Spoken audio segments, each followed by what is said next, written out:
The story kicks off in a massive mansion, the kind that practically screams something illegal is going on here. And surprise, surprise, it is.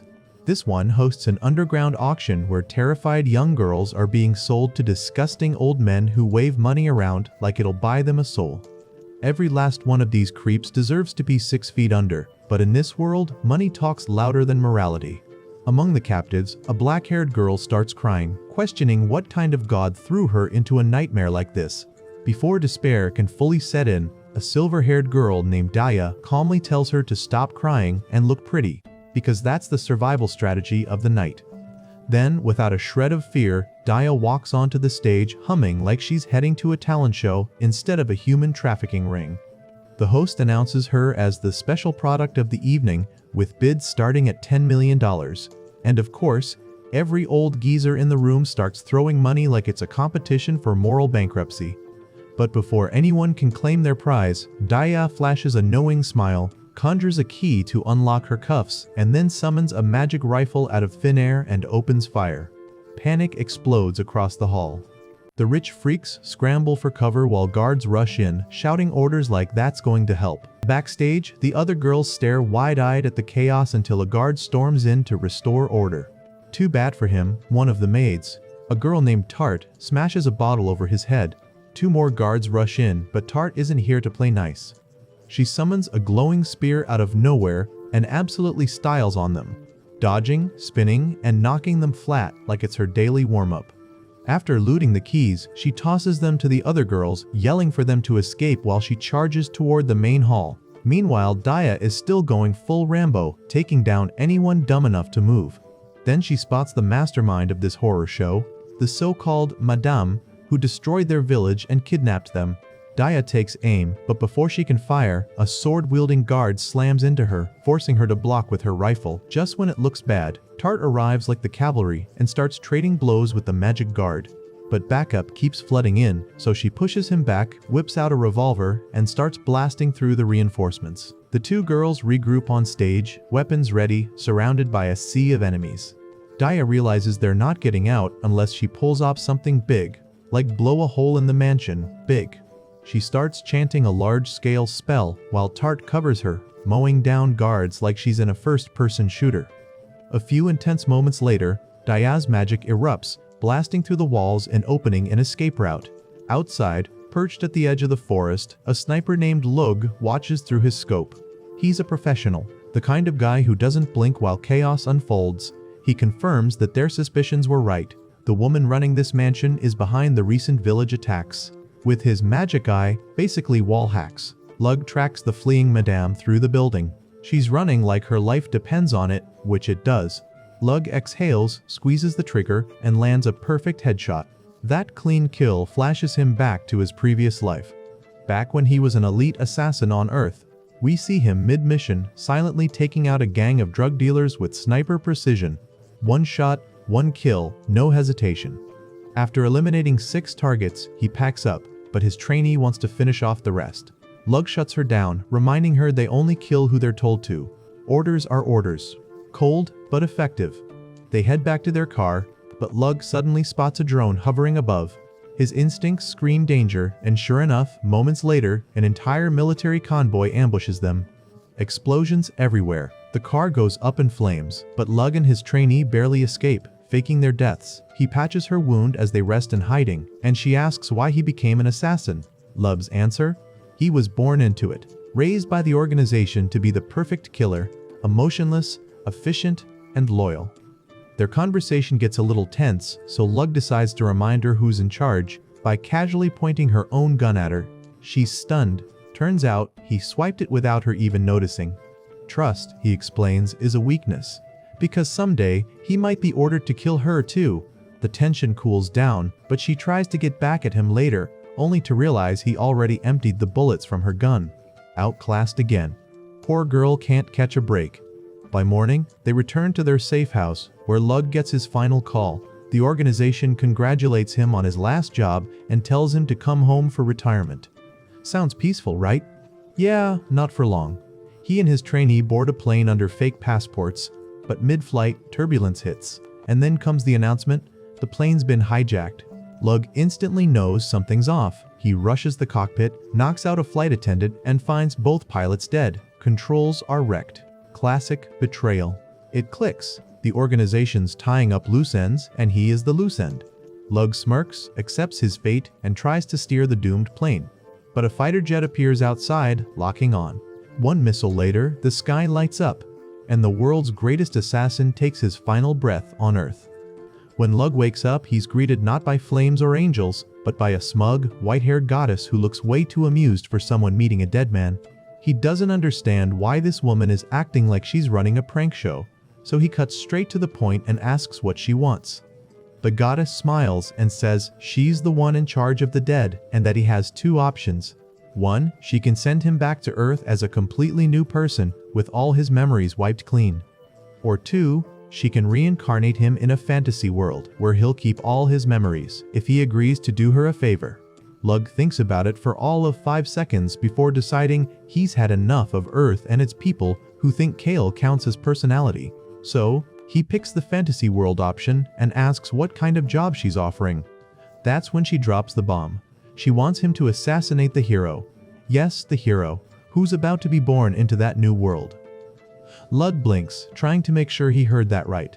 The goddess, clearly enjoying his confusion, tells him to relax and offers him a cup of tea, like this is just a normal Tuesday. She asks why he's so eager to start over in another world, and Lug answers honestly.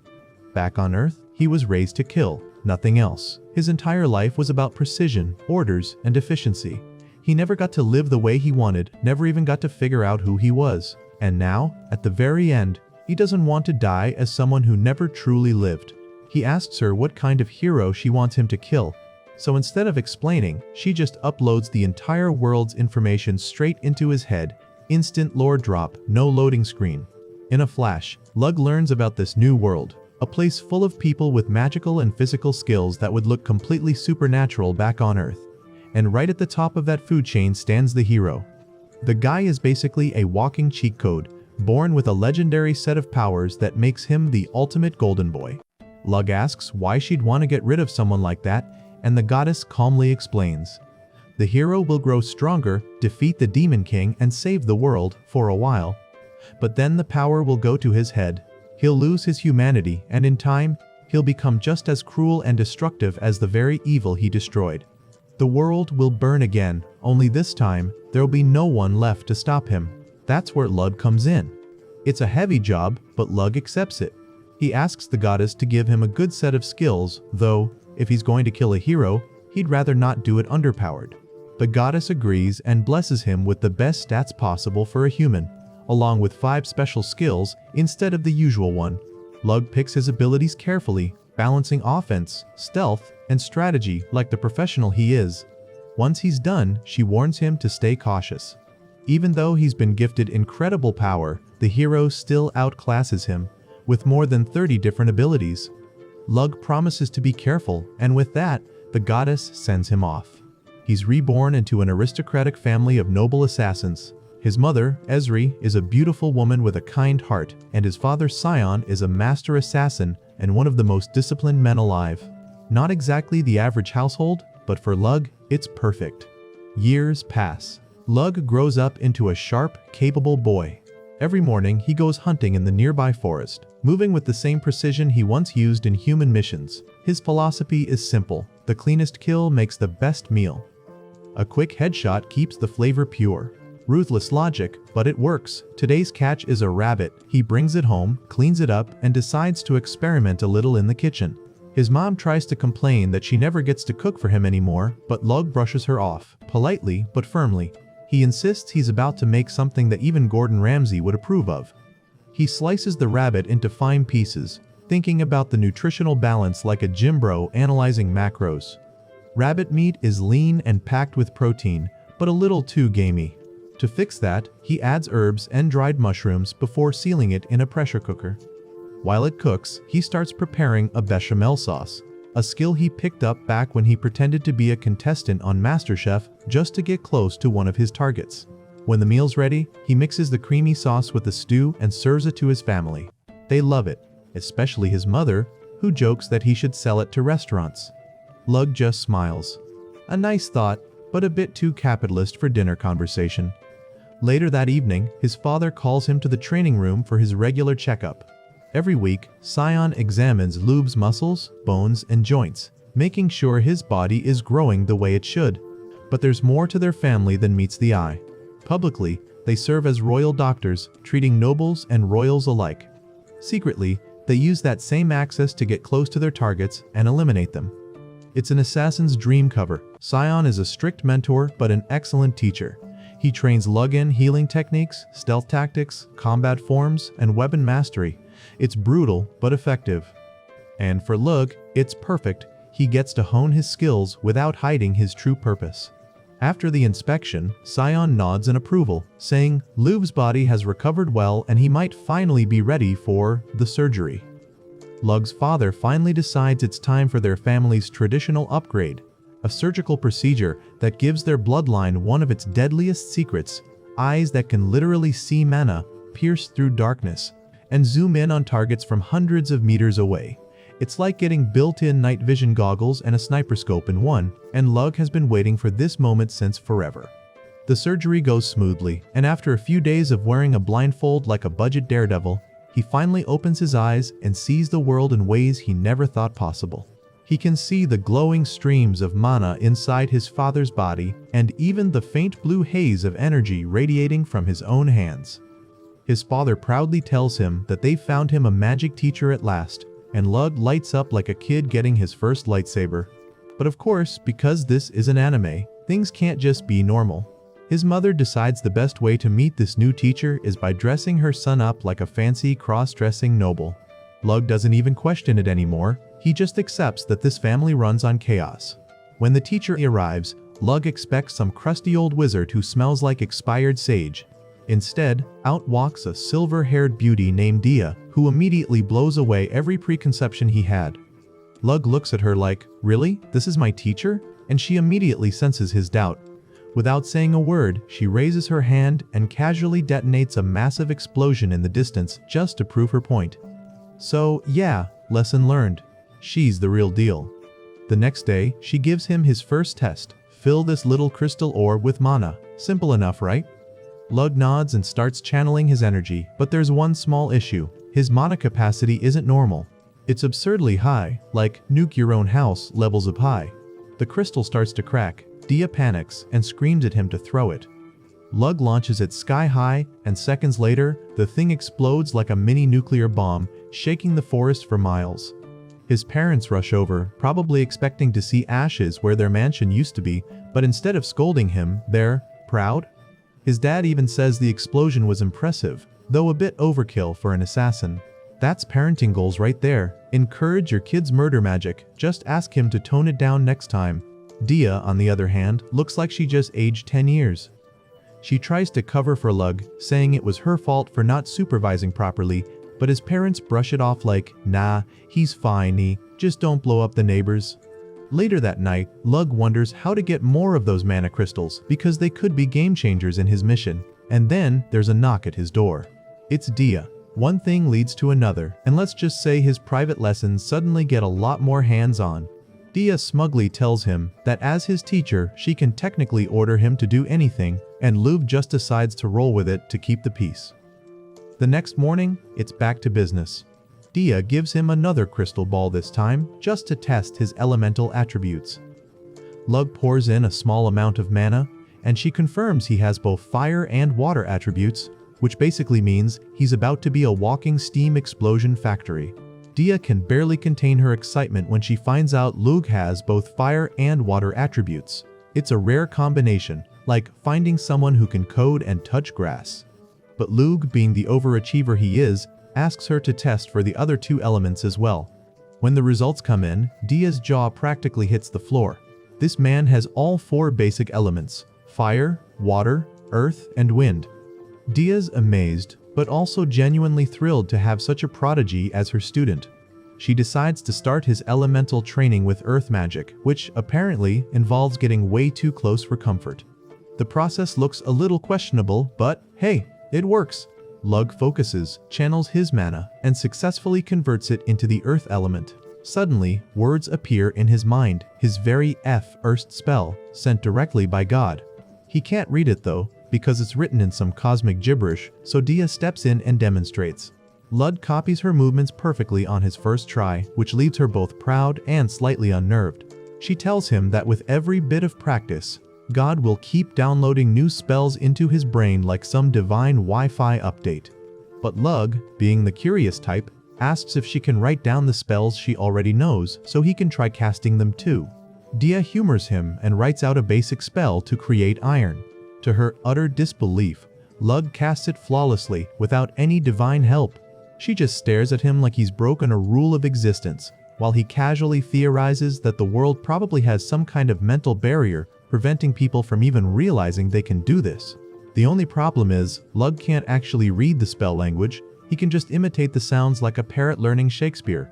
So he asks her to keep writing down everything she knows.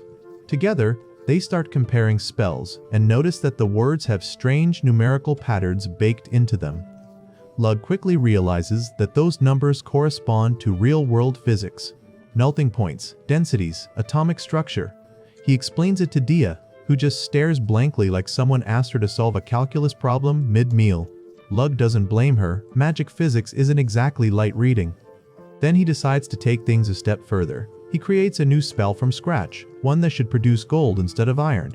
Dia writes down the spell according to his directions and tries casting it, but the moment she does, her body gives out. She collapses, completely drained. Lug steps in, finishes the incantation himself, and watches in amazement as a solid gold brick materializes right in front of him. That's when it clicks. He's able to do this because one of his chosen skills, Spellweaver, allows him to create entirely new spells from nothing. After watching Lug pull off that gold creation spell like it was nothing, Dia decides to give it a try, and to both their surprise, she can now cast it too.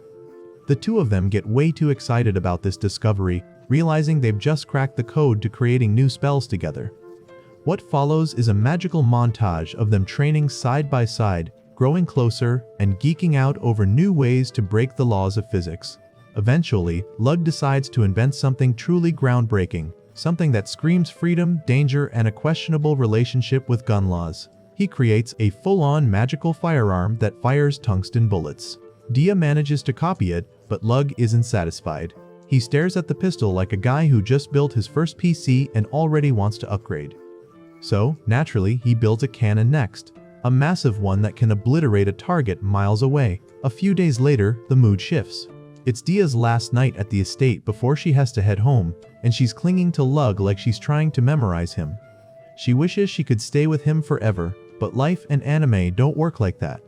So Lug gives her a gift, a beautifully crafted knife made from titanium alloy, sharp enough to make even her magic proud. In return, Dia gives him one of those rare mana crystals, and makes him pinky promise that he'll come see her whenever she calls. It's a surprisingly tender moment, even if you know the kid's main goal is still assassination. The next morning, Dia leaves, and as soon as she's out of sight, Cyan decides it's time to introduce his son to the real family business. He takes Lug down to a prison, explaining that the death row inmates there are used for assassin training, so his students learn to kill without hesitation. Lug raises an eyebrow and asks why his father never trained him to suppress his emotions like a good little murder robot. Cyan tells him that's not how their family works. They're not tools, they're human beings. They don't kill just because someone tells them to. They kill after deciding that it's necessary for the kingdom's sake. Lug is stunned. This is the complete opposite of what he learned in his past life. Cyan then leads Lug to a small room where his final test awaits, a young woman tied to a chair. Cyan tells him that she's committed terrible crimes, theft, arson, murder, the full criminal buffet. Lug listens as the woman begs for her life, claiming it was all an accident. But Lug can tell she's lying. With calm precision, he cuts her wrist so she'll die painlessly from blood loss. When she realizes the act isn't working anymore, she drops the crying routine and starts cursing him instead. Annoyed, Lug puts an end to her rant with a clean knife throw to the head. His father watches quietly, satisfied. Lug's first kill is done, and his new life as an assassin officially begins. Months later, Lug attends the Harvest Festival with his parents. While most people are there to enjoy food and fireworks, Lug is there to recruit talent. Specifically, someone with mana who can help him on his mission to kill the hero. He does find someone, but unfortunately, it's an old man, so naturally, Lug decides to keep searching. He's not trying to build a grandpa's guild. A few days later, as winter creeps in, Lug goes hunting to stock up on meat. In the middle of the forest, he senses movement, a pack of wolves circling prey. But when he arrives, he finds the prey is actually a young girl. Without hesitation, Lug snipes the lead wolf, lands in front of her like a dramatic superhero, and tells her to hang tight while he practices on the rest. Within moments, the wolves are all down, and he turns back to the girl. She explains that her family was too poor to feed her through the winter, so they kicked her out, and she tried to cross into Lug's territory hoping to survive. Moved by her story, Lug cooks her some porridge and tells her to eat slowly if she wants seconds. While she eats, he skins the wolves like it's just another Tuesday. When he returns, he tells her who he is, the son of the noble family that runs this land. The girl looks relieved, calling it fate. She says she dreamt just last night that she'd meet someone important. Lug takes that as his cue and offers her a deal. Come with him and she'll never have to worry about food again. The girl's face lights up like it's Christmas morning when Lug offers to take her in, but she still double checks if he's serious. And he is dead serious. He says he wants her to come with him, and that hits her harder than any blade could, because not even her own parents wanted her. She starts crying. But before things get too heartwarming, Lug drops a little reality bomb. He tells her flat out that he's an assassin, and not just your part-time kills for groceries kind. Nope. He's going to kill a lot of people. If she wants to come with him, she'll have to help with that. And if she can't, she's out. Still, the girl doesn't even hesitate. She agrees because Lug is the first person who's ever actually wanted her around. She takes his hand, introduces herself as Tart, and he welcomes her, though not quite as honestly as it seems. Turns out, Lug had this plan from the start. Tart's got mana, a rare trait, and he'd been putting on this whole nice guy act to win her over. The food, the display of strength, the heartfelt honesty, all part of his brainwashing routine. He wanted her to choose to follow him so she'd never betray him later. Charming, right? Fast forward 2 years and Tart's now his loyal assistant. She handles everything from assassinations to house chores, and under Lug's training, she's become quite the fighter. Her only problem? She's obsessed with spears. Lug thinks it's impractical, but he still wants her to improve. One night, he catches her secretly practicing her knife skills, and she immediately apologizes for breaking the rules. She just wanted to be more useful. Lug tells her to stop, which instantly sends her into panic mode, thinking she's about to get tossed out again. But instead, he surprises her by crafting a foldable spear with magic. It's basically the assassin version of a Swiss army weapon. Tart tests it out and destroys the training dummies like they insulted her ancestors, and even Lug has to admit, she's impressive. A few weeks later, they head to the market. Everyone there loves Lug. He's been out here helping farmers with fertilizers, using his magic to end droughts, basically the most overqualified noble ever. The villagers repay him with so much food that his carriage turns into a mobile grocery store. Tart looks at him all starry-eyed, praising how kind and selfless he is. But Lug just shrugs it off, saying that helping people is part of his job. Protecting them from monsters isn't enough, you've got to win their hearts too. And Tart, completely smitten. Especially since her old lord was a greedy jerk who didn't care about anyone. Later that night, Lug's back in his secret workshop doing, well, secret assassin things. He's been mass-producing magic crystal balls. Thousands of them, all packed with magical energy. Basically, he's building a magical nuke stash for a rainy day. Just then, Tart shows up to tell him that his dad wants to see him. When Lug arrives, his father Cyan skips the small talk and goes straight for the real question. What's the deal with Tart? Lug explains that she's good enough to handle minor missions now, but that's not what Cyan means. He's worried she might be a spy. Lug assures him she's not. He's been watching her closely and says her body language doesn't lie. Cyan seems relieved because if she had been a spy, they'd have had to kill her. And honestly, that would have been a waste. Finding a commoner with mana is like finding Wi-Fi in a cave. Cyan still thinks their meeting was full of coincidences, but he's willing to chalk it up to fate. Then he changes the subject, time for Lug's next training session, which also happens to be a special test. If Lug passes this one and the next, he'll officially graduate and become a full-fledged assassin. Lug's all in, until he finds out the test is basically an all-out brawl with his dad. So, father and son head into the forest for a good old-fashioned assassin spar. Lug knows whoever finds the other first gets the upper hand, and naturally, Cyan finds him first. Arrows start flying before Lug can even blink. He scrambles for cover, locates his dad, and throws a knife, but Cyan blocks it like it's nothing. Lug tries to counterattack, only for Cyan to casually wreck his knee. Ouch. Thanks to healing magic, Lug's back on his feet fast, and he realizes something. He's technically stronger and faster, but his dad's still dominating. Why? Because Cyan's got magic eyes that predict movement. Not exactly a Sharingan, but close enough to make your life miserable.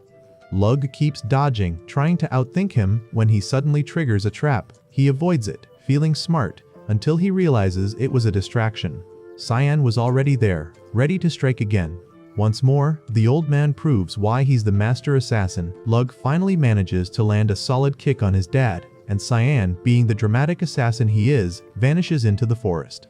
Lug doesn't chase him this time. Instead, he decides to stay put and focus on reading his father's movements rather than wasting energy running around. He stands beside a tree, senses 2 flickers of bloodlust, and then, boom! A knife comes flying from the right. He dodges it, but another blade comes spinning at him from the left. Normally, he'd assume his dad was going for his weaker side, but Lug knows better now. A real assassin doesn't broadcast his killing intent when it's time to finish the job. Sure enough, the left attack was a distraction. Lug turns just in time to block the real strike from behind, but Cyan still manages to nick his shoulder before Lug's blade rests at his father's throat.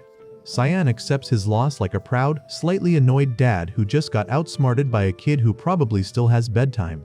After the fight, Cyan patches up Lug's wound with the world's most passive-aggressive medical care, grumbling that his son hasn't even hit puberty yet and already bested him, but deep down, he's proud.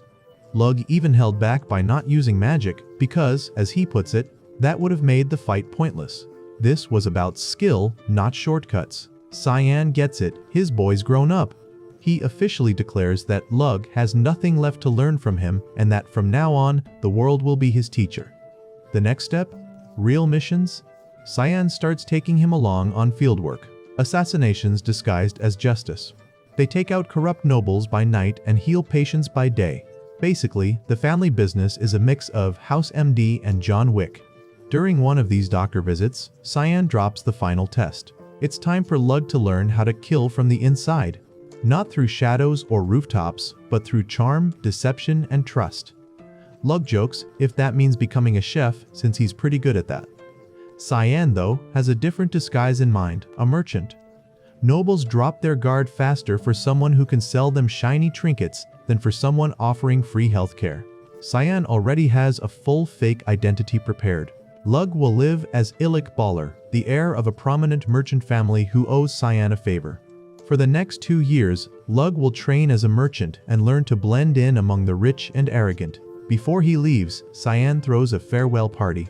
Every Assassin Branch family shows up, and everyone's all smiles, except for one guy, Rana, the designated family embarrassment. He's drunk, bitter, and convinced that Lug stole the heir position that should have been his. He throws his wine glass at Lug, who casually catches it like it's part of a magic trick. Rana's father tries to stop him, but the man insists on a duel. Before he can even blink, Lube's behind him with a knife at his throat. It's over in seconds. Cyan declares the match finished, but Rana, being the genius he is, charges again, only to get pinned to the ground and have his arm broken. Cyan uses this as a teachable moment, praising Lug for fighting like a true assassin and reminding everyone in the room that no one here can beat his son. Later that night, Lug meets Rana in the garden. Rana, now sober and nursing a broken arm and ego, admits he acted like an idiot. He's frustrated to lose to a kid 4 years younger, but Lug tells him not to feel too bad. After all, his own dad, the greatest assassin alive, lost to someone 30 years younger than him too. Rana is still processing the fact that the rumors were true. Lug actually beats Cyan, the family's legendary assassin. Before the disbelief can wear off, Lug hits him with an unexpected offer. He tells Rana to become his subordinate. Not as an assassin because, let's be honest, Rana's not subtle enough for that, but as a knight. Lug points out that Rana's swordsmanship is impressive, even if his sneaky skills are questionable at best. Rana, for all his arrogance, isn't stupid.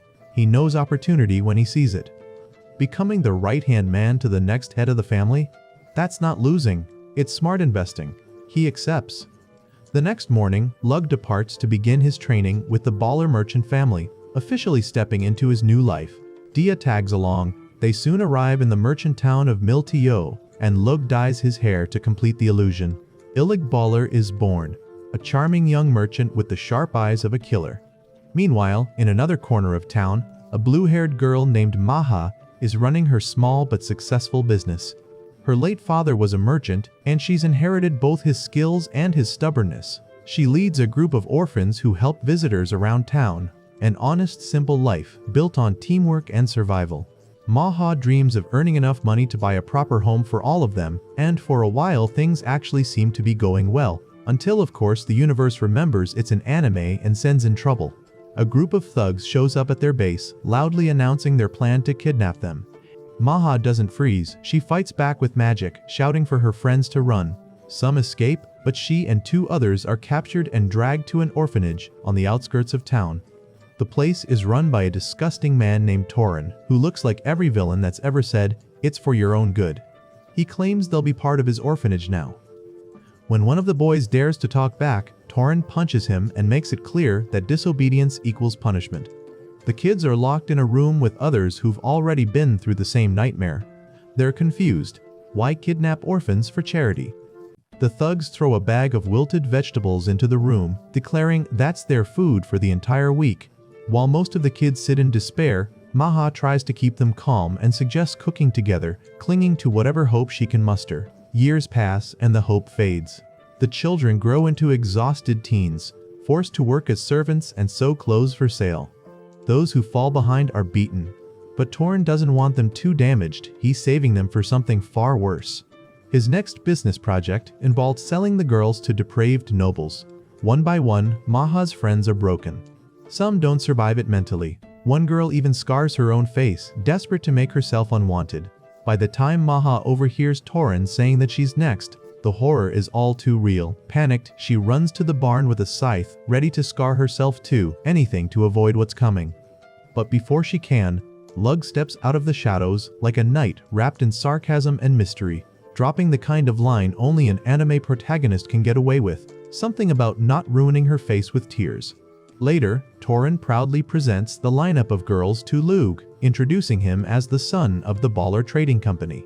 He says Luke is here to choose an assistant, and for a brief moment, the girl's hopeless eyes flicker with hope.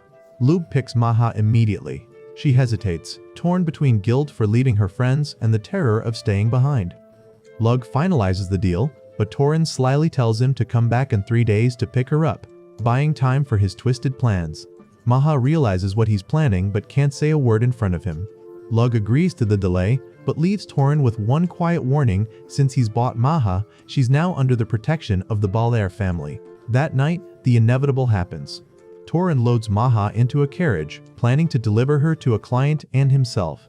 He mocks her, saying if Lug had come a month later, he could have made better use of her. Maha trembles, thinking of Lug's words and how she refuses to be defiled before she joins him. That thought ignites something deep inside her. Her magic bursts awake, and she throws Torin off with a force that surprises even her. But freedom is never that simple. The leader of the thugs catches up quickly, wielding mana of his own. Maha may have escaped one monster, but the next one's already waiting in the dark. Maha's cornered in the forest, begging the thug to let her go. But of course, this guy's the type who hears no and thinks it's a suggestion. He grabs her and sneers that maybe he should enjoy her first. Before things can get worse, Lug arrives like divine retribution with better hair. He tosses the creep aside like a sack of trash and tells Maha to come with him. No hesitation, no explanation, just pure confidence. Then Torin bursts onto the scene, yelling that Lug can't take the girl yet. Lug calmly says he can't risk putting his family in danger, which apparently triggers Torin's self-destruct button because he orders his goon to attack. Bad idea. Lug dismantles the thug's arm faster than you can say, wrong target. Torin charges next, but Lug subdues him just as easily. And instead of killing the man, he does something even worse for him, hands him over to the law. Meanwhile, Tart, ever the reliable partner, pretends to be Maha and visits Torin's clients with guards in tow. It's a sting operation, and the next morning, Maha leaves with Lug, the literal Prince Charming she didn't know she was waiting for. A few days later, Lud performs secret surgery on the real son of the Baller family. The operation's successful, but Lud makes the boy promise to keep it confidential. The head of the Baller family is beyond grateful and insists on repaying him because in business, nothing's ever truly free. Lug simply asks for one favor, to keep the Baller family as a safe house if he ever gets into trouble with his other job. Mr. Baller agrees, amused by Lug's confidence. Then he casually drops that Maha's adoption papers are already done. She's officially part of the family now. Weeks pass, and Mr. Baller shows Lug a property layout. It used to be a liquor shop, but that flopped hard. Now, he wants Lug to turn it into something new. He trusts Lug's instincts, so he hands him the reins. Lug accepts with a grin and later shares the news with Tart and Maha. He tells them that this shop isn't just a business, it's going to be a front for his assassination network. His plan? Sell luxury goods targeted at nobles. He decides that high-end cosmetics and sweets for noblewomen will bring both money and information. A brilliant plan. If capitalism ever needed a hitman, this would be it. Lug takes the idea to Rudolph Baller, his fake dad, and Rudolph's wife, who absolutely hates him. She's convinced Lug is Rudolph's illegitimate son, which makes every conversation more fun. When Lug explains his cosmetic business idea, they shoot it down immediately, saying the beauty market's already saturated and dominated by brand loyalty. Lug doesn't argue. Instead, he tells them he's introducing something completely new. He explains how makeup strips oil and moisture from the skin, causing long-term damage. His stepmother reluctantly agrees, and that's when Lug unveils the world's first moisturizer. Curious, she tries it. Within seconds, she feels the difference. She removes her makeup and, well, let's just say time has not been kind. Lug gently points out that if moisturizer had existed earlier, maybe her face wouldn't look like a dried raisin. She actually agrees, which is a miracle in itself, and even Rudolph gives it a try. Lug then suggests she test it under makeup, explaining that it'll protect her skin while still letting her look decorated. The woman's so impressed that she does a full 180 suddenly, Lug's her precious son. Rudolph tells her to distribute samples among her friends to start building hype, and then asks Lug about production. Lug says he can only make 200 bottles a week for now, and warns against hiring workers too quickly. After all, leaks mean competitors. Better to scale slowly and keep control. Rudolph nods, impressed. Lug then says he'll need to set up production near his real family's land, since a rare ingredient grows only there, and besides, assassins are great at keeping secrets. A month later, Lug's cosmetic brand explodes in popularity. Maha manages the store with her old orphanage friends, giving them new purpose and stability. The shop becomes the talk of the kingdom, and Lug's name spreads everywhere both as a businessman and as a noble merchant everyone wants to meet. Tart is proud, but also notices how carefully Lug hides his soft side behind a business decision. When she praises him for hiring Maha's friends, he insists it was purely strategic. Tart just smirks and calls him what he really is, a Pookie pretending to be a Sigma. Anyway, Lug asks Tart about the factory's security, and she tells him that spies have been trying to break in and bribe employees, but so far, they've failed. Lug knows that means their desperate competitors are going to make bolder moves soon. That very night, he senses someone sneaking toward his room. Classic corporate espionage. The spy's plan is to kidnap Lug and force out the secret formula for their moisturizer. But before Lug can even stretch or roll out of bed, Tart and Maha have already handled it. They catch the guy, question him a bit too enthusiastically, and well, he doesn't make it. Lug doesn't lose sleep over it though. Instead, he takes his monthly day off to visit Dia, because even assassins need a skincare break. Tart and Maha feel lonely after he leaves, so they decide to eat something delicious while waiting for him to come back. Meanwhile, Lug flies to Dia's estate, bringing along some chocolate cookies like a polite murder machine. Dia's been busy too. She's created a brand new spell that manipulates gravity, basically magic's answer to a jetpack. Lug's a little surprised she beat him to it, but hey, healthy competition keeps the relationship interesting. They enjoy some tea, exchange spell ideas like nerds in love, and when night falls, Lug heads back home. Time passes, and the group starts splitting their duties. Lug sends Tart to battlefields as a mercenary to get more real combat experience, while Maha handles the business side, sharpening her skills as a merchant. Meanwhile, Lube's been social climbing, attending fancy parties, shaking hands with nobles, and building the kind of network that makes assassinations a little more. 2 years fly by, and it's finally time for Lug to return home. He leaves Maha in charge of the cosmetics company, confident that she can handle things, and she proves him right almost immediately. She shows him plans to open more stores across the country, starting with one particular location. Lug recognizes it right away. It used to belong to Maha's late father. Her dad was betrayed and killed by his right-hand man, forcing her to flee years ago. Now, she's reclaiming her legacy, starting from that same spot.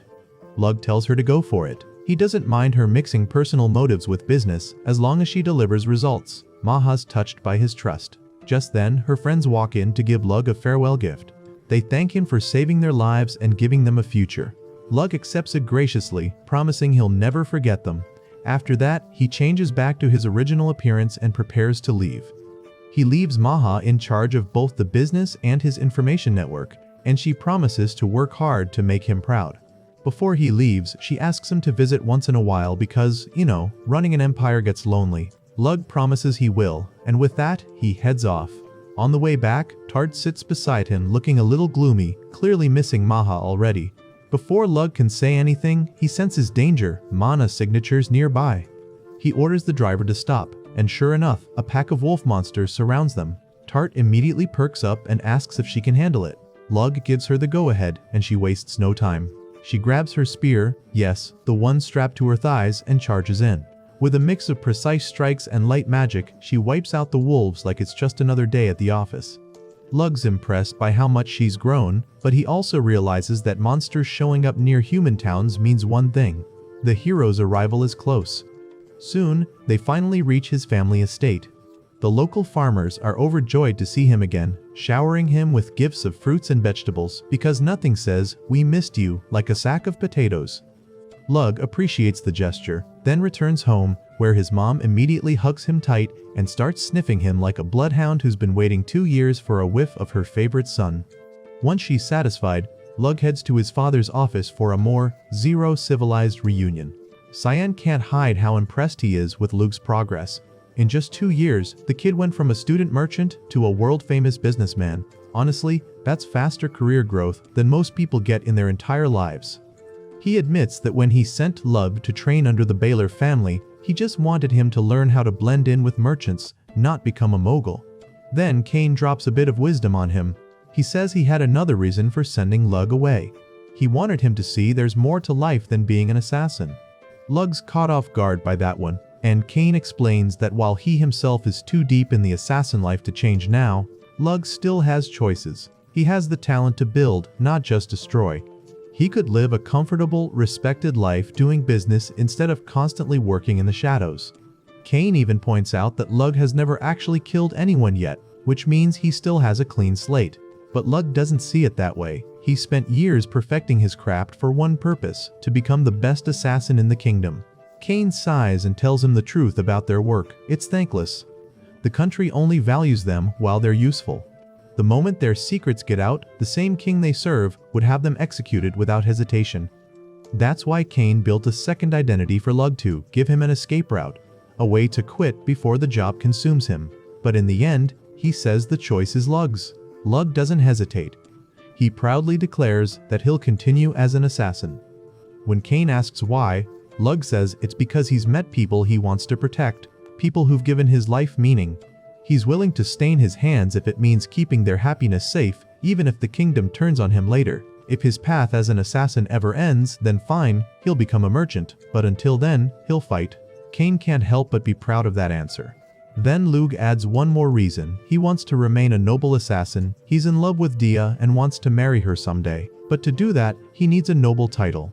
Kane bursts into laughter, partly surprised, partly proud, but he fully supports his son's goal. With that, he gives Lug his first official mission: assassinate a corrupt noble who's been leaking military secrets in exchange for drugs. Lug accepts the job with his usual calm confidence. Before striking, though, he decides to confirm the target's guilt. He sends a coded message to Maha, asking her to dig up intel on the noble and arrange his infiltration. Since there's no Wi-Fi in this world, he has to rely on messenger pigeons, basically medieval email. With the birds sent off, Lug takes some time to rest, but peace doesn't last long. His mother, Esri, barges in to pester him about marriage because she's desperate for grandchildren. She's already picked out a few suitable noble girls, but Lug rejects every single one of them without a second thought. He doesn't even bother arguing, he just lets Tart deal with her instead. Tart tries to defend him, saying he's too young for marriage, but the second Esri suggests she could be the future wife, Tart's all in. At night, Lug and Tart get ready and run to the city. They reach the city and find lots of wounded soldiers begging. While walking in an alley, they find a girl that offers to sell them gooseberry jam, but Lug suspects something. He decides to taste the jam only to find that it contains poison. Lug confronts the girl and smashes her jars. At that moment, 4 low-life thugs arrive and attack. Lug and Tart cleanly knock out the low-level thugs, easy work, the kind that feels like swatting flies. He turns his attention to the girl who sold the tainted jam. She's panicking because her mother is addicted and desperate. She wasn't the dealer's mastermind, she was surviving. Lug goes to see the mother anyway. What he finds is ugly, a woman hollowed out by addiction, lashing out when she doesn't get her next fix. Lug doesn't kill her. He subdues her, then uses his mana to blunt the biochemical need. Changes the chemistry so the body no longer physically demands the drug. It's not a miracle cure, the psychological scars can remain, but it saves her life and buys time for real recovery. That evening they get a shipment from Maha, beauty samples and news. She's finished her digging. The noble pulling the strings is worse than a local thug. He's the cartel's Heisenberg, protected by bribed nobles. The king can't touch him because higher-ups are looking the other way. That's enough for Lug. He signs the hit. Next morning he goes in as Iligballer, merchant and salesman, Maha riding shotgun because she'd rather cling to him than sit home and worry. She flirts openly. "Share some DNA with me," she says, like it's a coupon. He ignores her like the terms and conditions nobody reads, and they enter the noble city. The mansion is ostentatious. The family is newly wealthy and loud about it. Lud plays the part of a grateful innovator handing over a pre-release moisturizer to the noble's wife, who eats it up. Flattery does half his job for him. The noble is all showmanship, publicly adoring his wife, which makes him both easy to read and, in Lug's book, worth watching. They spend days gathering small, careful pieces of evidence. Then Lug finds his window, the noble's little private routine, stargazing on the balcony before bed. Snipers don't need fireworks, they need habits. Tart watches his back while Lug takes the shot. One clean bullet, one dead man. Seeing the wife discover her husband's body changes something in him. He's killed before, plenty of times on Earth, but the hollow indifference is gone. He feels the weight in a different way now. Grief, a flicker of regret, an understanding that this life isn't simple work anymore. He accepts it. He's still an assassin. He's just an assassin who remembers faces. A few days later, they take a short break. A deserted island, sun, silence, the kind of reset people invent when they want to forget they're dangerous. On the way back, Maha gives him the lead he wanted. She's located a divine treasure, a spear, and the current owner is a man named Satanta.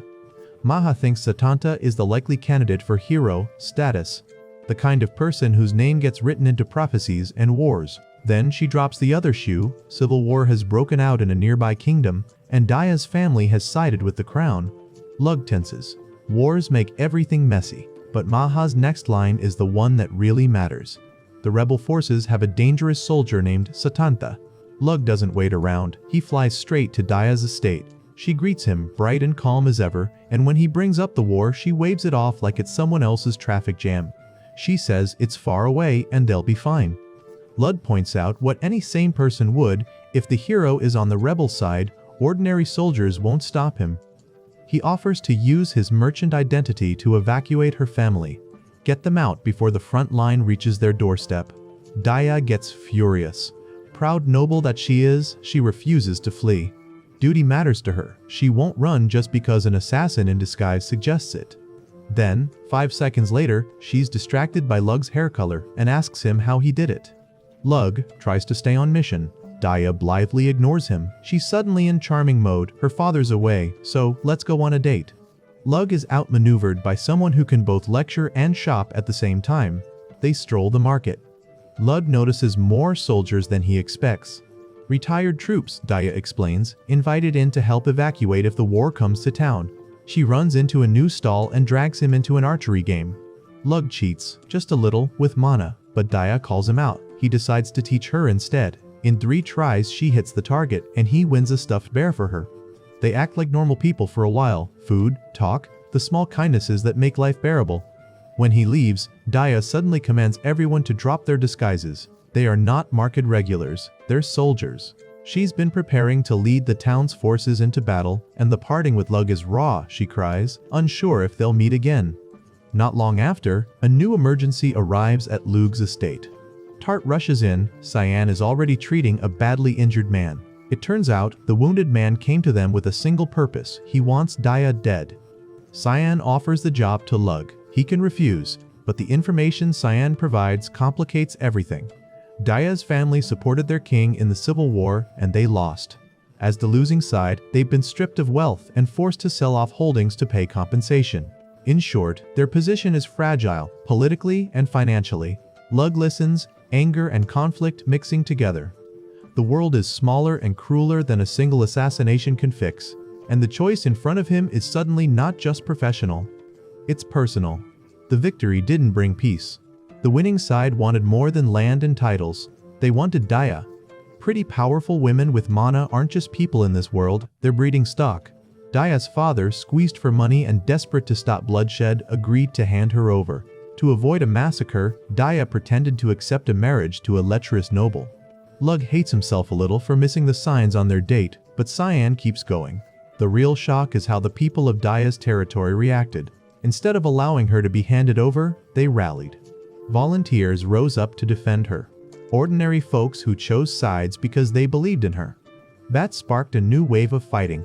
An army was sent to crush the volunteers and capture Daya, and the client who asked for the hit? Daya's own father.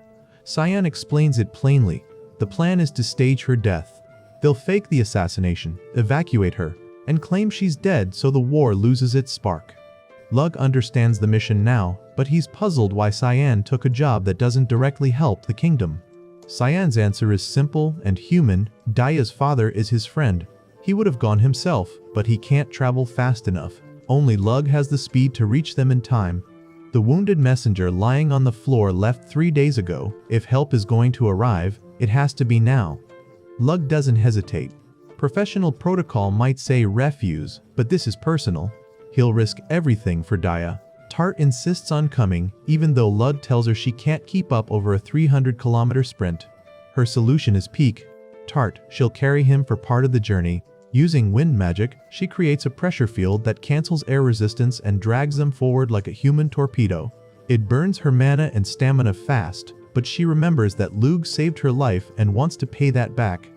They cover huge ground until Tart's power finally snaps. She's flung backward by the failing field. Lug catches her. She's spent, but proud. He promises they'll both return with Daya and then sprints on alone. By nightfall, Lug arrives to a grim scene. 200 loyal soldiers holding off 1,500 attackers, and many of the attackers are magic users. Daya is not hiding. She's on the wall. The sight gives Lug a plan. If she's using firearms, then a sniper can make the difference. He takes position and begins thinning the enemy's mages. Gunfire wreaks chaos among troops used to sword and spell engagements. The attackers try to respond with crossbow volleys. Lug dodges and listens in on their chatter by bending wind to carry sound. Panic spreads when inexplicable explosions start detonating among enemy ranks. Lug is behind that too. He loads crystal balls with a precise mix of fire, wind, and earth mana, and fires them silently with a bow. Each ball hits and blooms into shrapnel, blooms that scatter troops and shred formations. While chaos distracts the enemy, Daya's soldiers regroup and push back. Under that cover, Lug slips toward the mansion. He finds a deserted entry and takes advantage of it, moving through less guarded passages until he reaches Daya's chamber. She's there with her father, tense, exhausted, but alive. When Daya sees him, she runs into Lug's arms like someone who finally gets the end credits to roll in her favor. Her father steps forward, grateful and tired. He thanks Lug and, with the awkward politeness of a man who just sold his daughter to danger and then asked for help, remarks that he would have liked to meet his daughter's boyfriend sooner. It's a weird, clumsy moment of relief, and for Lug, a quiet, complicated victory. Daya's face turns red as her father casually outs her relationship in front of her rescuer. He explains that he actually wanted to surrender, but his own soldiers locked him inside the mansion to keep Daya safe. That's when you realize her troops are more loyal to her than her own bloodline. Tough luck, Dad. Lug asks what the plan is now, and her father says he's going to stage a little chaos. Go out swinging, make a scene, draw the enemy's attention, and give everyone else time to escape. So the plan takes shape. They'll fake Daya's death.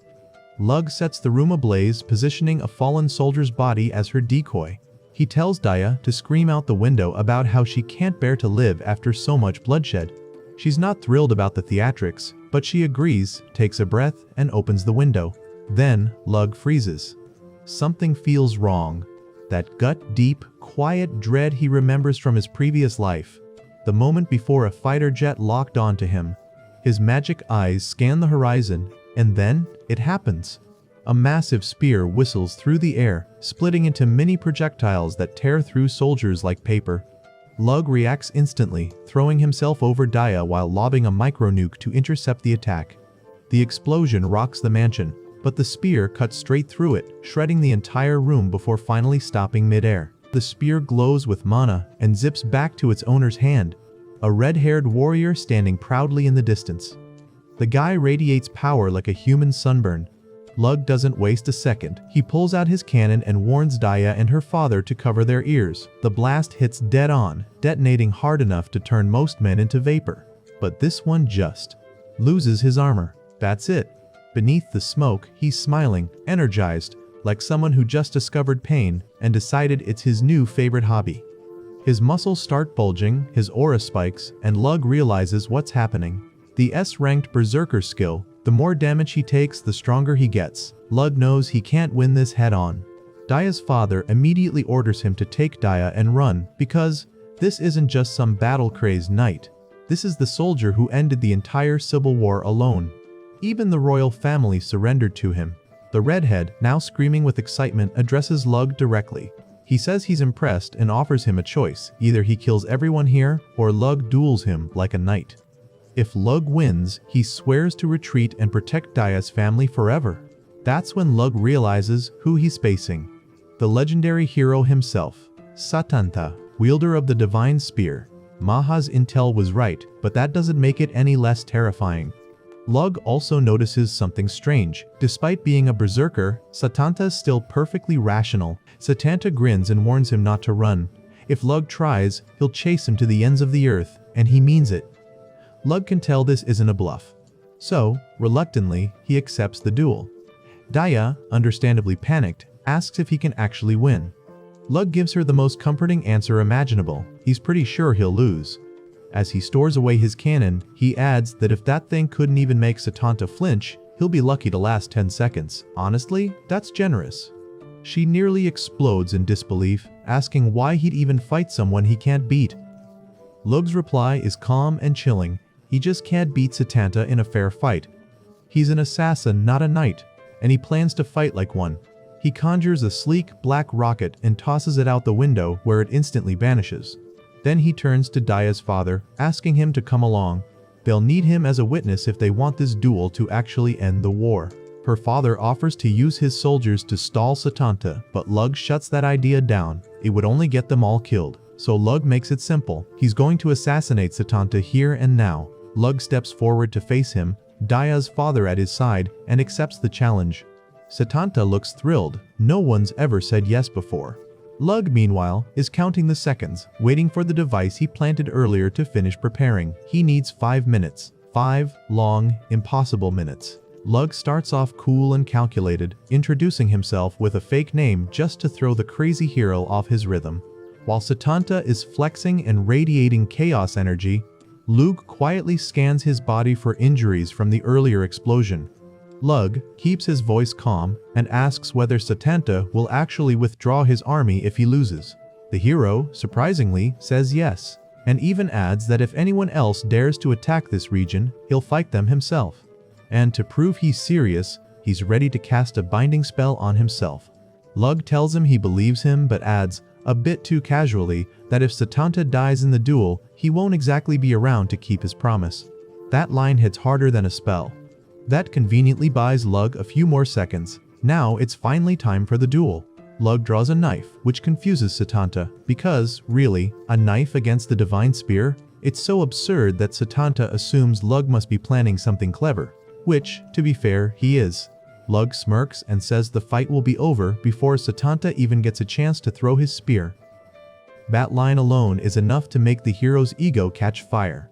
Then Lug flips a coin into the air, saying the battle will begin the moment it hits the ground. Satanta nods, confident, focused, and completely unaware that this is all part of Lug's setup.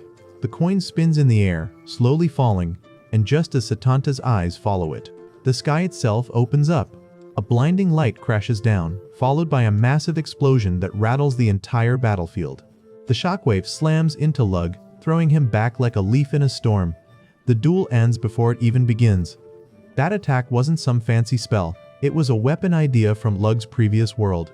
A tungsten rod launched from orbit, falling with the force of a meteor. In his old world, the weapon failed because of air resistance. But here, with magic to remove drag and guide the strike, it became a divine punishment on demand. Lug had practiced it earlier, using the deserted island trip with Tart as his test range. So when the rod hits Satanta dead on, Lug knew his aim had been perfect. As the smoke clears, he realizes even a hero couldn't have survived that. Bleeding, half-conscious, and trying to heal as his vision fades. When he wakes up, Daya's calling his name, her voice shaky with worry. Lug assures her it's fine, he won the duel, and she's safe now. He glances around and notices that all the enemy soldiers are gone, which means there are no witnesses left to confirm her fake assassination. Daya just smiles softly and says, "It doesn't matter anymore." In that quiet moment, overcome by everything they've been through, Lug kisses her. Later, he brings Daya home, where his parents welcome her warmly, treating her like part of the family. For a while, things are peaceful, suspiciously peaceful actually, until one day, his father Cyan tells him that the hero has appeared in their kingdom.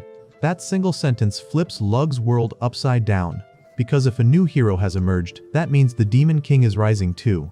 Which means Satanta wasn't the real hero after all. And just like that, Lug realizes his mission in this world is far from over. But that's where this video ends. Thanks for watching. If you enjoyed my narration style, check out more videos on the channel. And hey, don't forget to like, subscribe, and tell me what you think about this anime in the comments. See you in the next one.